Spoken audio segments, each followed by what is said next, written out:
Good afternoon. Welcome and thanks for tuning in to our first Black History Month panel discussion. It's going to be, I think, a really informative and exciting time for the city and for our celebration. I'm Val Jensen. I'm the director of the Department of Human Rights and Equal Economic Opportunity. The work that we do in HREEO is really falls into two buckets. We do enforcement under human rights and labor standards. We also are liaison to several of important community commissions and committees. We also do procurement and contract compliance, and as part of that work, we work with the city with small businesses, minority-owned businesses, etc. So I'm really excited about this panel discussion today. It includes 4 St. Paul-based Black African American entrepreneurs, and we'll be discussing the important relationship between family and entrepreneurship in their lives. The theme for this month, for Black History Month, is recognizing the Black family. And so this is a timely discussion that we'll be having today. Before we begin, we are going to have a brief video from Mayor Melvin Carter introducing Black History Month and talking about the work that we're doing here in the cities. Thank you. Greetings to everyone on Team Ramsey County and Team St. Paul. I'm Mayor Melvin Carter. While the enduring impacts of this global public health and economic crisis prevent us from gathering in person, I look forward to celebrating Black History Month with you virtually. Now more than ever, in the face of these uncertain times, Black History Month offers a time to reflect not only on the history of our African American community, but to draw inspiration and hope from the wisdom of our elders as we build our future together. We are truly walking in the footsteps of those who came before us. Their triumphs, as well as their trials and tribulations, serve all of us as we continue our enduring work, not only to bend the arc of history toward justice, but to build a better world for our children and grandchildren. As you engage with your colleagues over the course of this month, during this time of physical distance, be sure to continue to deepen the connections you have with your colleagues on Team Ramsey County and Team St. Paul. And just as all of us continue our work to ensure no one is left behind, make sure you are taking care of yourselves because we need you as our teammate in this work. Thank you very much for all of the work that you do. Stay safe, keep your masks on, and I'll look forward to seeing you in person soon. Thank you so much, Mayor Carter, for that message. And I want to also thank Ramsey County for being part of this process. I want to take some time to have the panelists introduce themselves. I want them to briefly kind of talk about their family structure and to give kind of a basic description of the business, of their businesses. Panelists, I'm going to start with Abdi Ali. If you would give a brief introduction of yourself and your business, and also, tell us a little bit about your entrepreneurial journey and your family. Thanks. Okay, so my name is Tusmo. My brother couldn't make it today because of Friday prayers, so I'm stepping in for him. So me and my family owned a business called KARIBU Grocery and Deli, which is located in Eastside St. Paul and Payne Avenue. We came to America about 20 years ago, and we landed in Eastside St. Paul and been living there ever since. So my mom came to America not knowing English, not having 8 kids. She did not know a lot of things. So the main reason for our family structure is all of us went to college. We graduated. Most of us went to graduate school. We just have a little brother still at the U of M doing his undergrad. And our family structure, just being together, close-minded, we're always together, and putting our minds together, making this business happen is what made us open KARIBU Grocery and Deli. So our KARIBU means welcome in Swahili. I was born in Kenya, but my family's Somali. And our structure, KARIBU is like a grocery and deli. We have East African food, we have American food, And it just brings a lot of people together to have that cultural restaurant in Eastside St. Paul.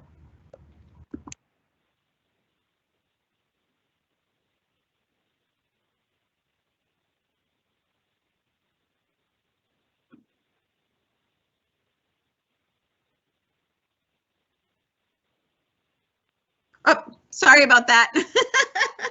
I was muted. Not good. How about Cherokee Christopher? Hello, how's everybody doing? My name is Cherokee Christopher. My family structure is a little bit, well, I'll go into family structure and then I'll go into like details about my business. So my family structure is African American descendants of slavery. So you know, like pretty much three generations out. My great grandmothers were slave plantation in Mississippi and Arkansas, and they came up here. My father is from Chicago, but he came up here in kindergarten, and he's been working pretty much 9 to 5 my whole life. And my mother, she is in the medical field. She takes care of people in the people like vulnerable adults. So she's heavy into that, and that's kind of where I got my like caring for other people and stuff like that. So kind of a little bit about my businesses. I actually founded 2 businesses. One called Hands from Heaven Culinary Services, and the other is called Minnesota Homeless Response. Hands from Heaven Culinary Services is my craft, and I've been professionally cooking for 8 years, all over the Twin Cities, mainly seasonal cooking because I kind of like just like I like the speed of like, you know, working for the arenas like the Timberwolves and stuff.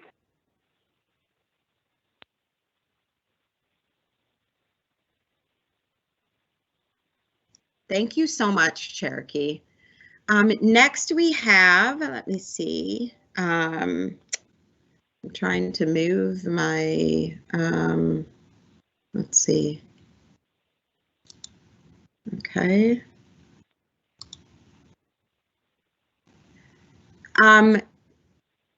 Let's see, just trying to get to the next panel. Oh, James Garrett. James, could you please do an introduction and tell us about your business? Sure, thank you, and thanks everybody for having me today. My name is James Garrett Jr. I am a registered architect in the state of Minnesota, also New York State and New Jersey. I own a business called Formula down in Lower Town, St. Paul here, and we also have an office in Manhattan in New York City. My family structure is pretty basic, pretty traditional. My wife, Paola, we have 2 kids, and my mother, that's kind of our immediate family structure, and that's the immediate support network that we have. My wife is also very entrepreneurial. She's an entrepreneur herself, and we actually met and bonded over just the concept of business owning. She owned her own architecture firm in her home country and was operating that business when we met. And so that was one of the big things that we had in common, and we talked about a lot. She's a licensed architect in the Dominican Republic in her home country, and I moved down there to help her, and we decided to open a small Formula office in the Dominican Republic and sort of combine forces. We married, we moved back here to St. Paul. We're 5 generations of my family on my mom's side is from St. Paul here. And we basically joined forces and worked together at Formula. So our business structure is there's 3 partners, my business partner, Eric Goodlow, and my other business partner, Nathan Johnson, who's also an architect. And then my wife is a project manager. Alyssa Washington is also a project manager. And from there, we have a number of young designers under us that are learning how to be architects and how to execute work and serve clients. Awesome. Thank you so much. Last but not least is Dario Otero of Youth Lens. Hello, everybody. My name is Dario Otero, Youth Lens 360. I have been here in the Twin Cities for almost 11, 12 years now. My grandfather came by way of Jamaica and his family. They were inventors. And when they got to Canada, they actually had to turn over a lot of their patents and their designs. But they carried on that entrepreneurial mindset through my family as they moved from Toronto, Canada down into the Americas at the time, landing in Wisconsin. I grew up mostly in Detroit, Michigan area, and then eventually made my way to the Twin Cities. But all through my family, entrepreneurship was a key piece. I actually had my mother, my aunt, both started businesses. And at a very young age, I dove into the responsibility of helping to run a business. And so now as an entrepreneur, after becoming a teacher for several years, and also being in sales and marketing, I've put together my business, Youth Lens 360, that works with young people from the community to come and step into the entrepreneurial scene using video production, marketing, and facilitation services as a way and a means to get into business. Thank you so much. Thank you all for talking to us about your businesses. And I want to just jump right into questions because that's what people are here for. So one of the first questions I wanted to ask the panelist is, how has the history or structure of your family influenced your experience as an entrepreneur and vice versa? So you talked a little bit about this, James, but I'm going to start with you, and then we'll go through and talk to a couple of the other panelists. Thanks. Yeah, thanks for the question. For me, I see the community as an extension of my family. And so through my extended family in the Rondo community, many generations in the Rondo community, we've actually built the basis for basically our partner structure and everything else. My business partner, Nathan, we actually met through our grandfathers. Our grandfathers were neighbors on Rondo Avenue and friends, and were both displaced when the freeway came and the power of eminent domain was used to take our family homes and bulldoze them in order to create the freeway.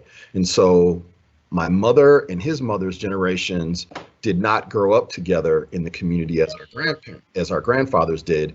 And thus we did not know each other until we were adults, young adults, and our grandfathers introduced us. They were talking one day and said, my son is studying to be an architect. And my grandfather said, well, that's funny. My grandson is also studying to be an architect. And so that's how we met, through our grandparents in the Rondo community. We also have our other business partner. He and I met in junior high school, and we ended up attending St. Paul Central High School together.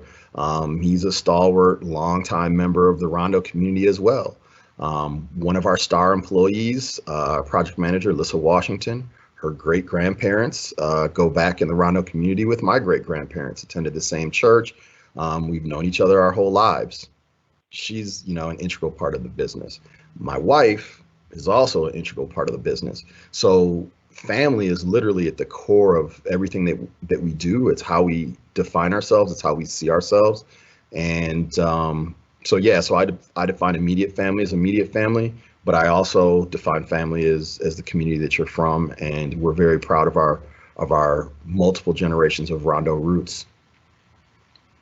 Thank you so much. I think that history is so important because there's a lot of discussion about the impact that the freeway system had on so many communities of color.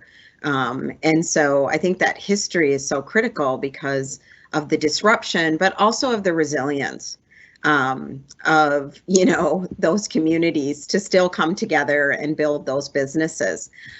Cherokee, would you mind answering the question? Yeah, definitely. I'm sorry I got cut out earlier, but my family structure is, can you just rephrase the question back one more time, just so I'm right on time with it? Absolutely. So how has the history or structure of your family influenced your experience as an entrepreneur and or vice versa? Yep. So just with my family coming from like, the struggles of like, slavery and things of that nature, the first opportunities my family got, they jumped right into it. So my grandma and company, they opened up a restaurant downtown St. Paul. It was called Mr. D's. It was a barbecue joint right next to Keys Cafe that's down there right now. And they were only open for about a year, but like since I could remember, I was in there, like they were watching me in the booths, that type of thing. And my grandpa owns a construction company called D&K, and just my aunties and uncles, they all kind of have always had like another stream of revenue on top of like their corporate jobs and stuff like that. So the structure of my family is heavy on kind of gravitating me towards really stepping into like my thing is like I am just a full on entrepreneur. So it kind of cut me out earlier, but I'm a private chef for a Minnesota Timberwolves basketball player. So like all my money comes like directly through that, and then I feed the homeless, and so it's like constantly just trying to get more resources and more networks to chip in and help out the community. So that's kind of my family structure and like how it gravitated me towards entrepreneurship. Thank you so much. Tusmo, would you like to address the question as well?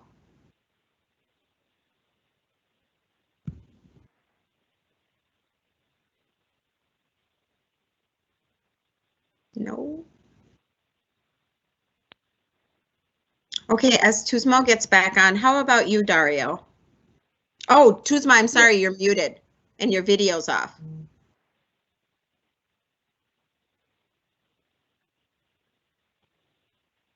That's Would you like okay. me to go? Why I'm don't sorry. yeah, we'll go on to Dario and then we'll come back to Tusmo. Okay? In regards to this question, just, my family really helped to encourage me to pursue leadership, right? I was always the one that the family called on when it was time to plan an event, or when I was very young, they used to let me drive the car, when we were going on family trips. So if I was with my mom and my little brother, I was always put in a leadership position. And I think that was because I struggled and I had a lot of challenges when it came to school. And so the education system didn't really motivate me or tell me what I was great at. And so my family, they made sure that I knew that I was great and I was a leader. And that structure of continuing to put me into opportunities and challenge me is really, really what I use today when I'm thinking about, how I run my company and, not being afraid to fail and fail quickly and get right back up and keep going. So that balance of like confidence and really what my family has installed in me, I use every day. Thank you, Dario. Tusmo, are you ready? Or we can move on and you can answer the next question. Okay. One of the things that I know that Mayor Melvin Carter talks about a lot is that we should look at the diversity in our community, and it should be viewed as more of an asset to St. Paul than a challenge due to the immense cultural, social, and economic value it provides us with. Do you agree with this perspective? And if so, can you give any examples of you or others using your African or African American social capital to your advantage in your businesses? I'm going to start with Cherokee here. Yeah, so this might be a little bit of a tougher question for me, but I'll answer it to the best of my ability. what I could say about that is I think it definitely is more of an asset to St. Paul because of the simple fact that like it's like a melting pot. So like with the diversity in St. Paul, it's kind of like an image of like what United States of America is as a melting pot. So like with all of us working together with our cultural backgrounds, to come to something that's productive and positive product. So I think that the African American social capital like is an advantage just because like we look at stuff a little bit differently. So like with me having that background, I may think about like my business plan a little bit more different because I face adversities and things of that nature, so I can like put that into my plan, opposed to like someone that has a different background and they haven't like faced that adversity. So it's more of like an experience thing. I hope I answered that well. No, you did, absolutely. I think that's really important. And one of the things that I think is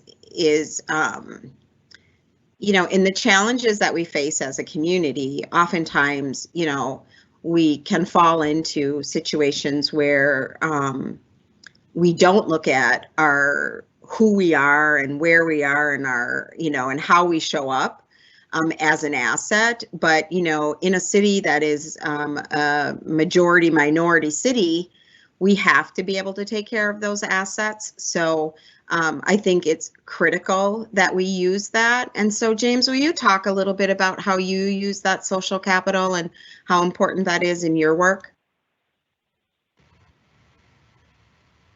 Yeah, I think it's extremely important. I think really our diversity is not only our strength, but I think it's our reason for existing as a country, and at the local level as well. Being able to have people coming from different traditions, different points of view, different skill sets, different lived experiences, looking at the same problems through these different lenses allows us to zoom in and focus on solutions that none of us could have come up with on our own in isolation. And I think that gives us a huge advantage over other countries and other societies that are much more monocultural. So I will always advocate for the strength of diversity and say that it is a huge asset for us. Here locally, I think one of the things that our deep roots in the African American community in St. Paul have allowed us to do is really connect with and interpret for community in a very technical field where there's very few people of color. There's less than 2% of architects nationwide are Black, less than 1% here. One of the things that we're able to do is we're able to translate some of the very difficult and complex language and rationale of engineering and architectural projects to local community organizations and individuals. We're able to sort of decipher that and bring that back into a language that people in the neighborhood can understand, people at the barbershop can talk about and discuss. And so one of the things that has grown out of that skill set is we do a lot of community engagement work now, and that is one of the things that I think is lacking and missing is when there's big transportation projects or there's big highway projects, when there's big, trains, light rail lines and such that are coming, really any type of major project that's going to have a huge impact on the community, there needs to be someone that is a bridge that can have these conversations, go into the communities and be able to make people comfortable with consuming the information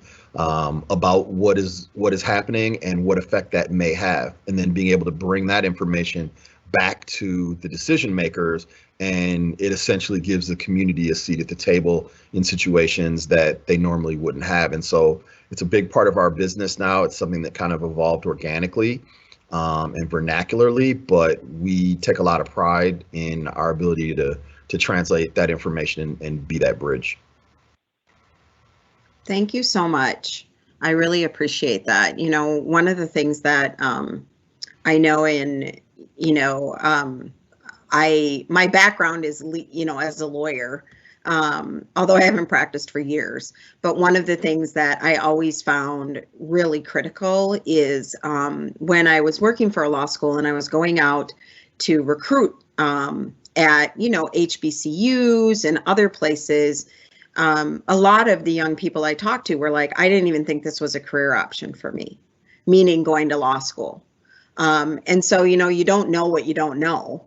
And the presence in the community and translating, and, you know, those are the types of things that spark interest by, you know, young people or even older people. You don't have to be young to go back to school.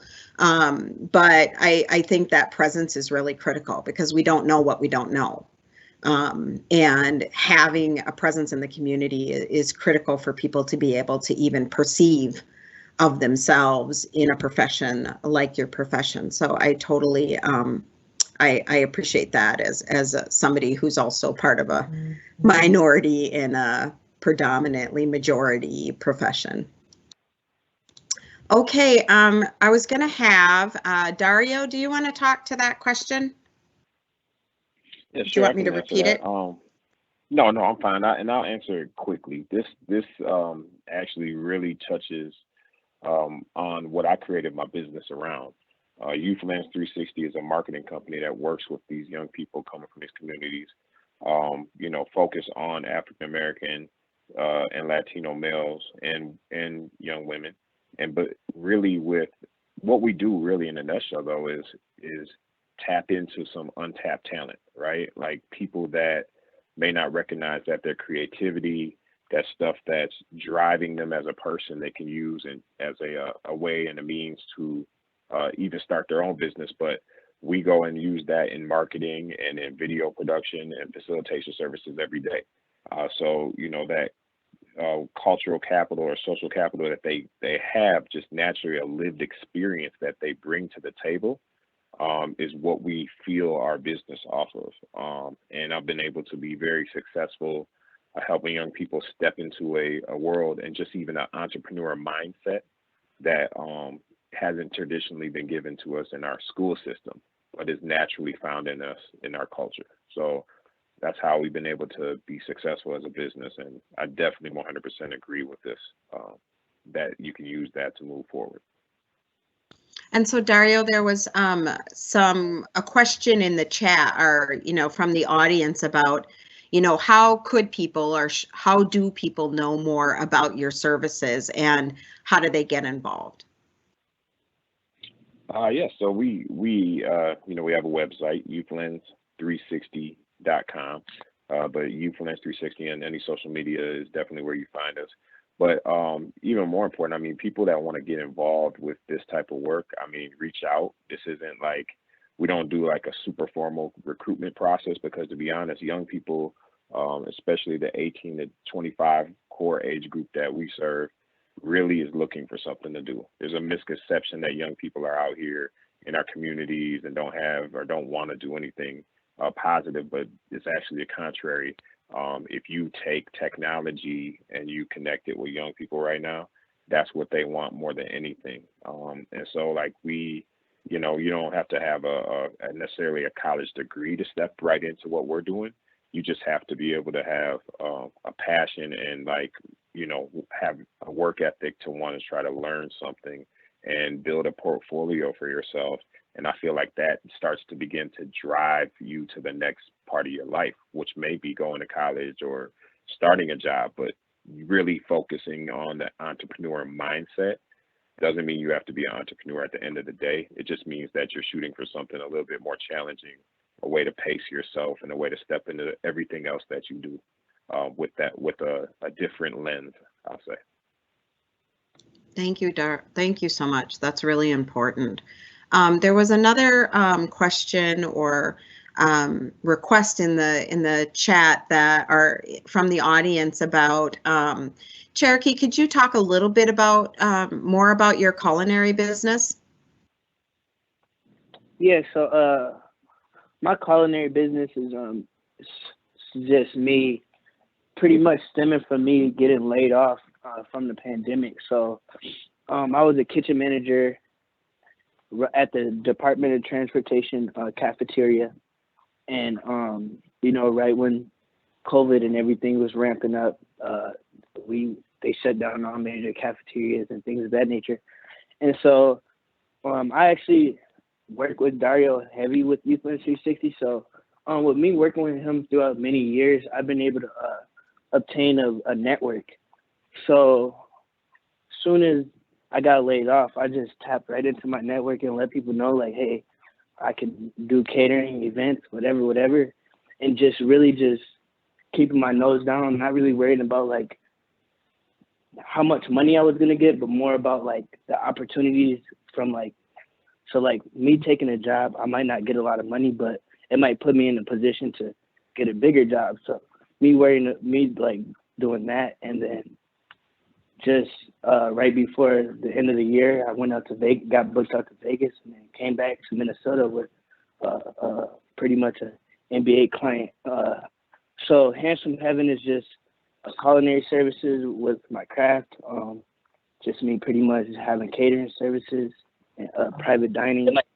Yeah. So me doing that, and then just right before the end of the year, I went out to Vegas, got booked out to Vegas, came back to Minnesota with pretty much an NBA client. So Hands from Heaven is just culinary services with my craft. Just me pretty much having catering services and private dining. Just So me doing that, and then just right before the end of the year, I went out to Vegas, got booked out to Vegas, came back to Minnesota with.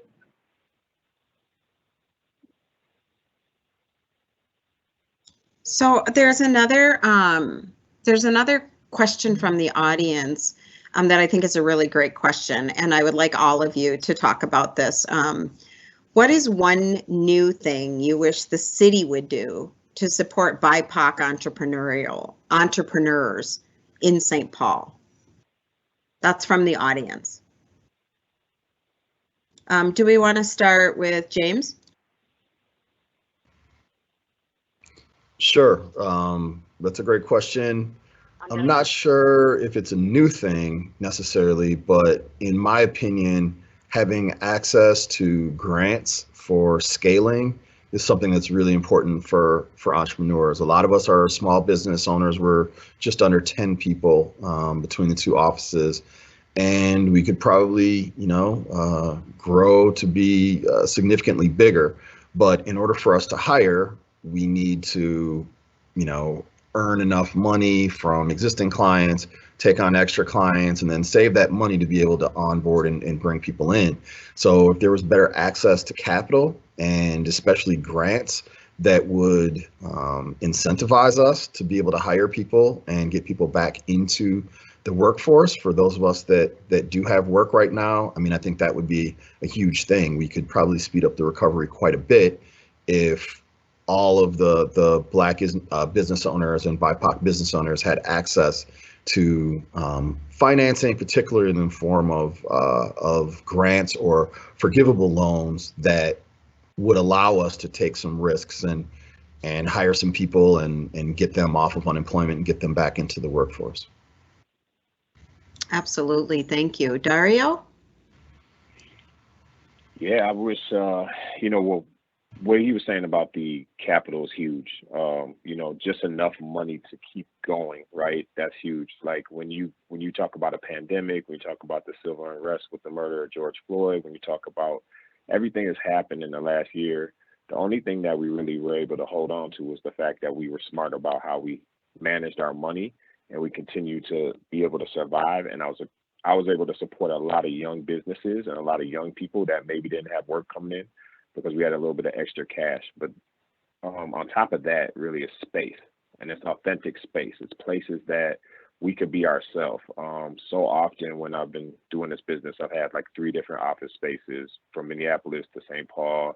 And one of the things that was really hard was even though, people were very welcoming in those spaces, it just wasn't us. We, especially with the creative young people that we had, like, stepping into a space where we could just turn on the, the radio and play some music and just be creative and be us. One of the places that we landed was Osborne 370, the Glenn Nelson Center with Lunar Startups. I feel like that was a place that our young people were able to come in to access and not feel like they, when they walked in this high-end office building, like they were walking in somewhere they weren't supposed to be. So that was probably the closest to it. But moving forward, there's people like D'Angelo Swinkison with NAO Partners, who's looking at spaces around the city to really say, how do we create this place that we can go to, feel authentic, and it supports our creative journey. And so I feel like space would be number 2 to capital, but then a third would be high-end technology. I mean, we just need to be able to step in with the same equipment, technology as any other big firm or place, no matter where you are, right? You need to be able to step in with that type of high-end technology to be able to get the bigger contracts, to be able to get more capital. And that's one of the things I wish they would do for young people is like right away when they're coming, even when they're in high school, give them access to those places. If you're in a school building, it should look more like an entrepreneurial hub, not necessarily always having to go into a classroom as much as it is going to a place and space where you can see people that look like you and be able to understand and some of that entrepreneurial spirit, business spirit, work ethic rubs off on you. Wow, I think that's an amazing point to highlight. Just growing, I'm born and raised here in Minnesota as well. And, trying to think back to where was there a space that I didn't feel like I had, like I felt was very authentic to me and allowed me to be me. I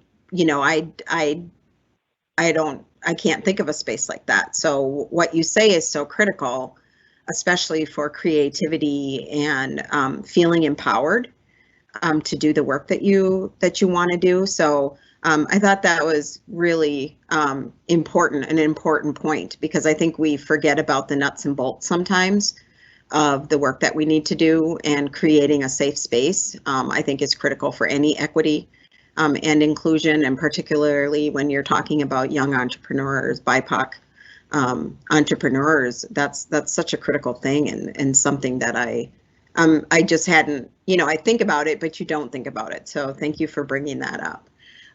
Cherokee, do you want to talk a little bit about that? Like, is there anything you want to add to that? Yeah, I definitely want to chime in about this because I previously owned a restaurant downtown St. Paul, and some of the things that I felt like could have been out there just to like keep me alive and afloat, especially with like the simple fact that like, so what Dario was saying about the space, like pretty much if I didn't meet Dario and like him having the spaces and the resources and like the different experiences for me, I probably wouldn't like be on this call, like having like this much success with my entrepreneur, journey. So I feel like that's one thing the government, like the city, needs to do is like just tap right into the schools that are already like the public schools and that are already out there to like have programs that give us knowledge to actually be able to like stay afloat through businesses, because like I know they can't just give us a startup like loan or like any of those things. So I just feel like there could be like a program right through the school that's like, hey, like it's like just more stuff for like kids to look at, to be like, hey, they can actually be like business owners, not just a chef.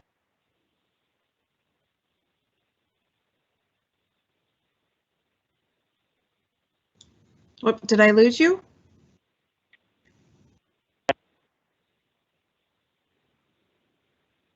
Can you guys hear me now? Yeah, we can hear you now. There we go. Okay. Sorry about that. But I was just saying, like, I feel like there just needs to be like a city to school like pipeline that's actually like entrepreneurial based, that can like really save some of these kids that like the only thing they really need to experience is just like their self business, you know what I mean? Not just like a work, like a job, you know, something that they feel like, hey, like I can actually like live a lifestyle like doing this.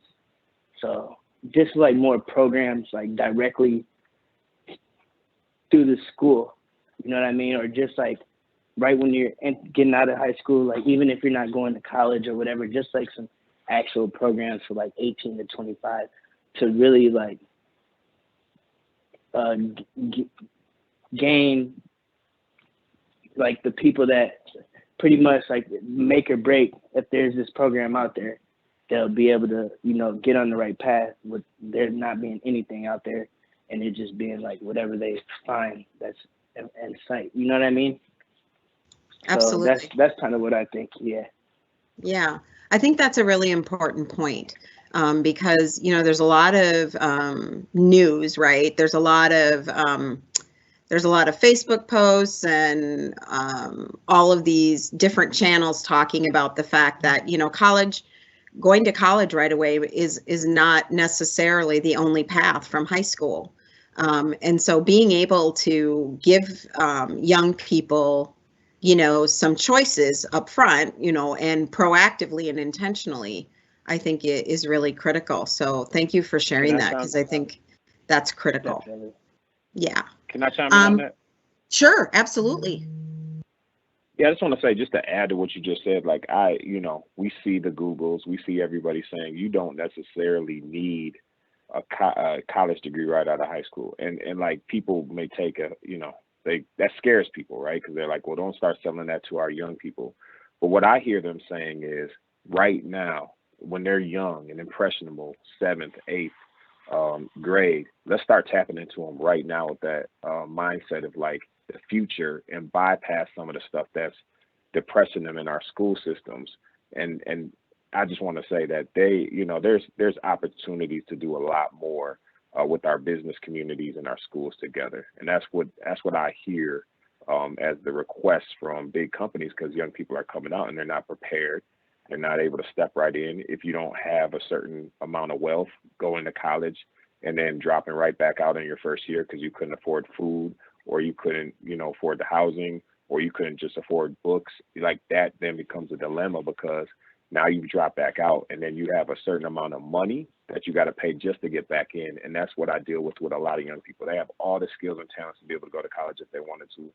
It's simply the resources and being able to go to another place that may not be authentic to them, but they may not have the resources to survive that time and period in college.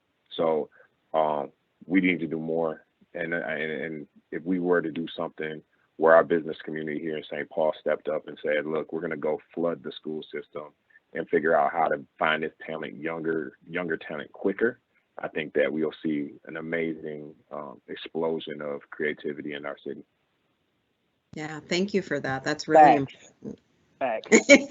Exactly, facts. I like that. So I wanted to get to a couple things before we run out of time. There was a couple questions in the that the audience had set in that I think we could kind of use as our kind of wrap up.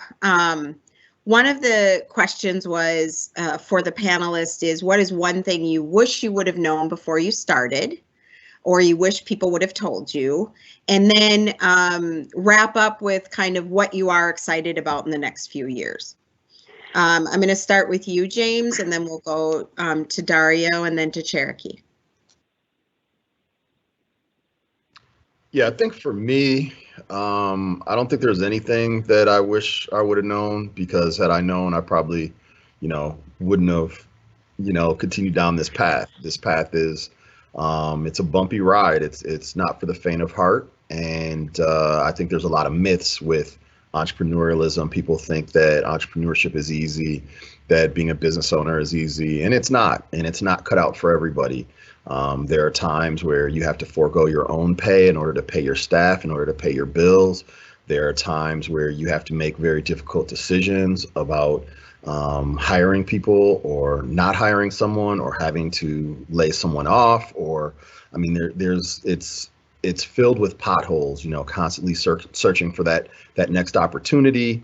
These are things that are difficult, and it's not for the faint of heart. So I guess I prefer not to have known and to have just been committed to being successful and achieving, and just starting down the path and making the best of it, and making the best decisions that I could at each step along the way. So I'll say that, and I'll also add something that I think is important that we didn't touch on or hit on today. I don't necessarily think that we need a whole slew of an increase in Black entrepreneurship in this city. I think that we need many more Black entrepreneurs at scale. We've got 1 million people that do hair, do nails, that cook and cater and do all these kinds of things. But what we don't have is businesses with 50 or 100 employees, that are Black, or 1,000 employees. I mean, I think we have an entrepreneurial spirit in our community. We're always gonna, find ways and do things on our own. But what we need in this, as we move forward through the 21st century, is we need entrepreneurship at scale. We need many more bigger businesses that can grow, that can hire more robustly, mentor and train in the community more robustly, and be able to take part in some of the bigger capital projects and infrastructure projects that are coming down the pipe here. So scale for me is a bigger challenge for our community in my mind than just telling people to go out and be entrepreneurs. Thank you for that. I think that's so important. Thank you. That's critical. Dario? Yeah, I'm super excited about what I see when I look at projects like the one that Garrett and Nathan are doing with building in our city. I'm super excited to see what Cherokee could do to influence young people, and just with his presence in the community and like the success that he's had. When you see him on social media, it puts out positive images that our community needs to see. I'm really excited about a new project that we're working on called Schools, with a Z, SCHOOLZ.com.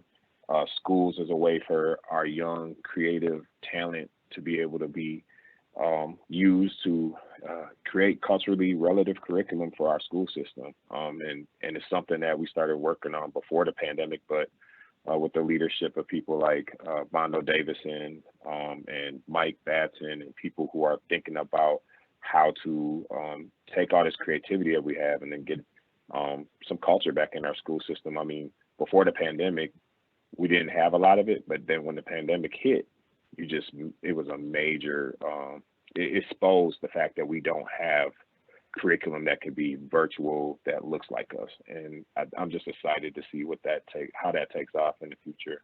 And I'm just excited about the St. Paul community, because I feel like when we were talking about culture and diversity, I'm from Detroit originally.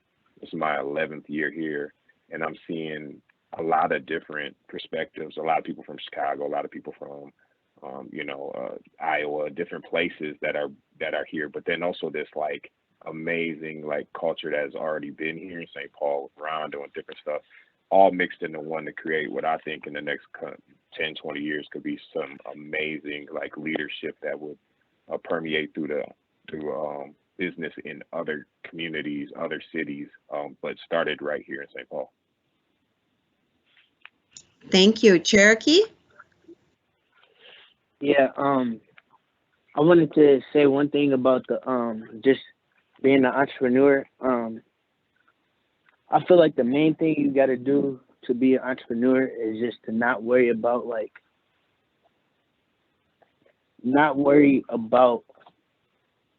the things that are going wrong, or like, you know what I'm saying? Because I forgot his name, but the architect or whatever. He was like James. He was like James.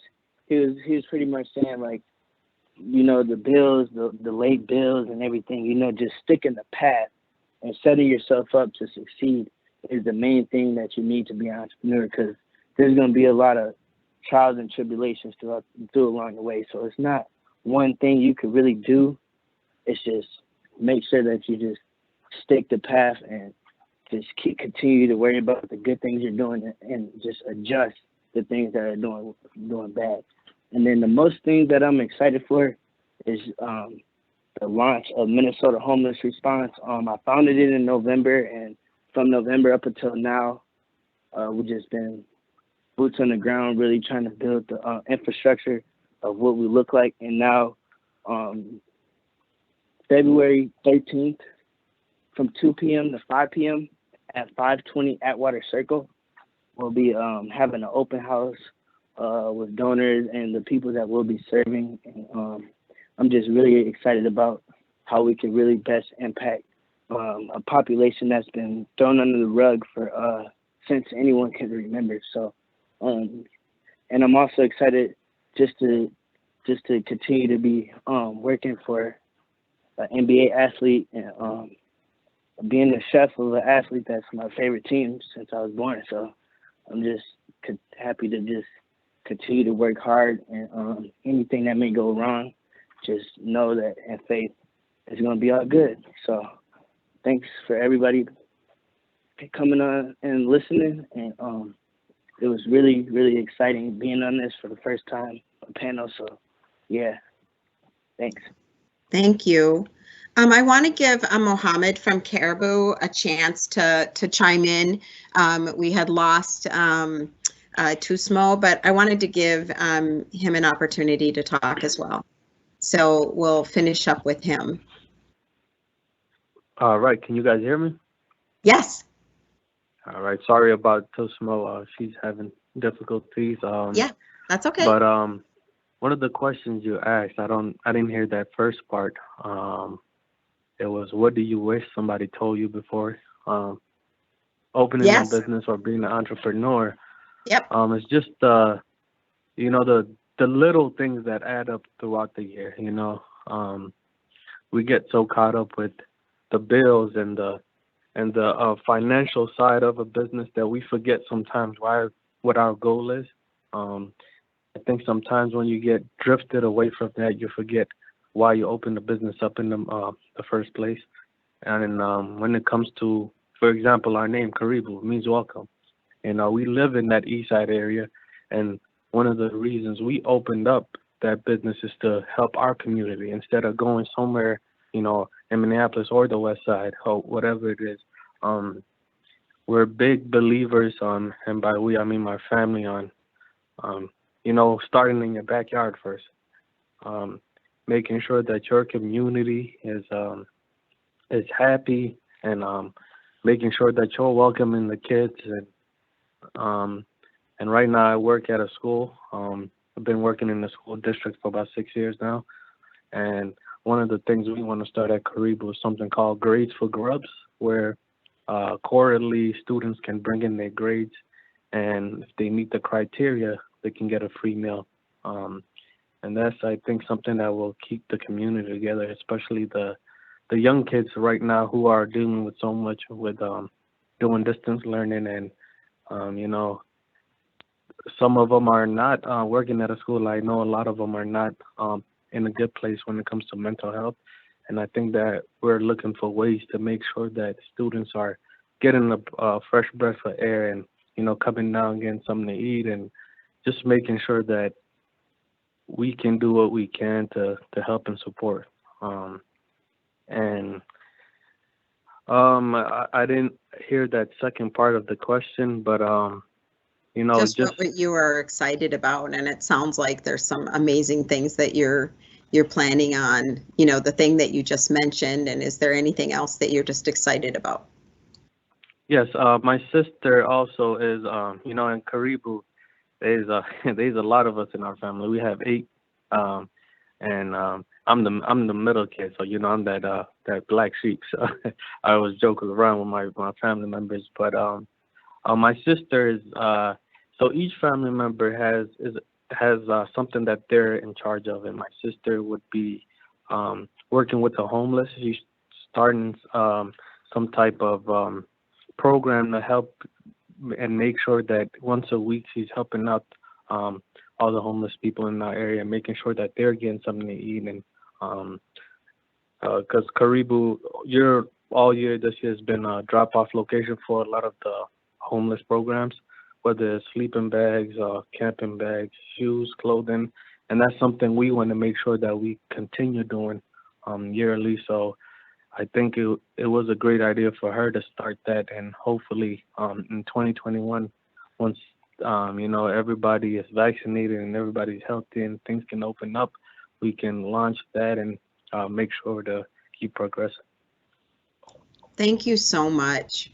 Thank you to all of the panelists. If we could give you a round of applause, everybody can do that in their respective, yay, amazing. There were so many other questions in the from the audience in the chat that we didn't have time to get to, and they were all some really amazing questions. So I wish we had more time because I think that this could be a long conversation. Thank you, James, Dario, Cherokee, Tusmo, and Mohamed. Thank you so much for your willingness to be here, for you sharing your knowledge, which I think is critical knowledge. I'm going to put a plug in that we support your organizations and that we go to KARIBU and we support them as well. Because as you said, there's ups and downs as an entrepreneur, and whatever the community can do to support the work that you're doing then gets tripled and quadrupled throughout the community, especially on the scalability. As an entrepreneur myself, I think that's probably the biggest challenge, is how do you scale a business and how do you become a bigger employer and build our tax base and all the things that I'm sure all of you want to do as well. Thank you so much again. Thank you everyone for joining us. This was an amazing conversation, and I hope that you will tune in for future Black History Month conversations and give a shout out on social media to our panelists here for their great work in the community. Thanks everyone. I think we can wrap up now, and I wish you all a warm Friday if that's possible, and stay safe and stay warm this weekend. Thank you. Bye.